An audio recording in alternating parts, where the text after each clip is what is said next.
एक समय की बात है। एक शहर में एक मोची रहा करता था। वह सुबह से लेकर शाम तक अपने काम में लगा रहता था।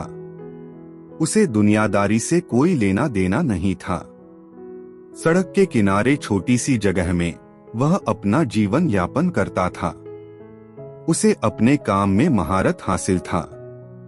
एक से एक जूते बनाने के लिए शहर के लोग उसी के पास आते थे। एक बार वह अपने काम में लगा हुआ था, तभी एक सन्यासी अपने लिए जूते बनवाने का विचार लेकर उसके पास आया। उसके कपड़े फटे हुए थे और उसकी हालत भी अच्छी नहीं दिख रही थी। मोची ने सन्यासी से कहा, बाबा, जूतों के लिए चमड़ा तो आपको ही देना पड़ेगा, मेरे पास नहीं है। आप चमड़ा लाए हैं क्या? सन्यासी ने एक पेड़ की छाल मोची को दे दी और कहा, तुम इसके जूते बनाओ। मोची ने जैसे ही पेड़ की छाल को स्पर्श किया, वह सोचने लगा कि यह तो चमड़े से भी मजबूत है। उसे रहा नहीं गया और सन्यासी से पूछ बैठा, किस पेड़ की छाल है? लेकिन सन्यासी ने उसकी बात का कोई जवाब नहीं दिया और मुस्कुराते हुए कहा, मुझे शीघ्र निकलना है, तुम अपना काम प्रारंभ करो। अभी मोची अपने कार्य में लग गया और कुछ घंटों की मेहनत के बाद मोची ने सन्यासी के लिए शानदार जूते बना दिए। मोची खुशी से सन्यासी को जूते पहनने के लिए बुलाता है। कई बार आवाज देने पर सन्यासी उसकी आवाज नहीं सुनते तो वह अपनी जगह से उठकर सड़क पर आकर यहाँ वहाँ देखने लगता है, लेकिन सन्यासी का कहीं कुछ अता पता नहीं चलता। मोची परेशान हो जाता है और सोचता है, भला अब मैं इन जूतों का क्या करूँगा? मोची को उसकी मेहनत के पैसे भी नहीं मिले थे, इसलिए वह थोड़ा नाराज भी था। मोची ने सोचा, चलो शायद थोड़ी देर बाद सन्यासी बाबा आ ही जाएंगे। मोची को बैठे बैठे शाम हो गई, लेकिन सन्यासी वापस नहीं आया। अब मोची के दुकान बंद करने का समय हो गया था।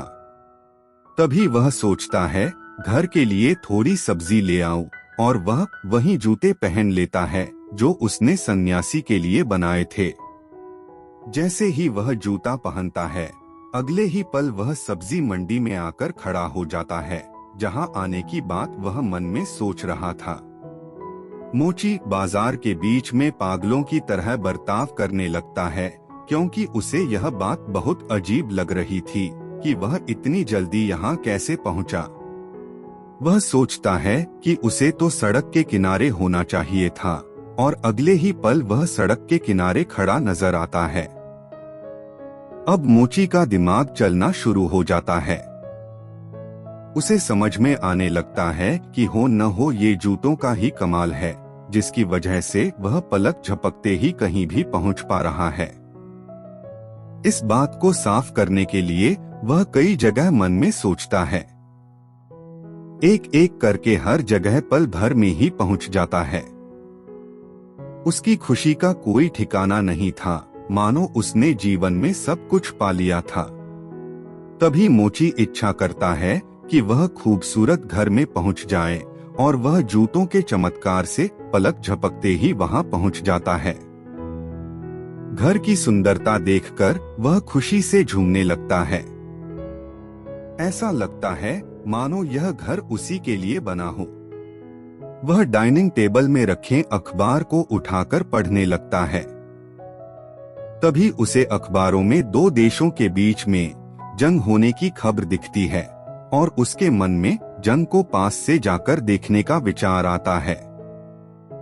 वह अपनी इच्छा अनुसार उस स्थान पर पहुंच जाता है जहां चारों तरफ से गोलियां चल रही होती हैं, बम फट रहे होते हैं।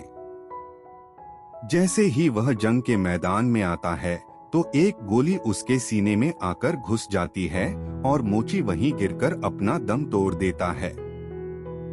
मोची के बिना सोचे समझे किए गए विचार की वजह से उसका जीवन खत्म हो जाता है। यह कहानी इंसान को एक महत्वपूर्ण संदेश देती है कि हमें चीजों का सही तरीके से इस्तेमाल करना चाहिए और विचारशीलता के साथ सही सामग्री का चयन करना जरूरी होता है। इसके बिना हम अपने जीवन को खतरे में डाल सकते हैं और अपने उद्देश्यों को हासिल नहीं कर सकते।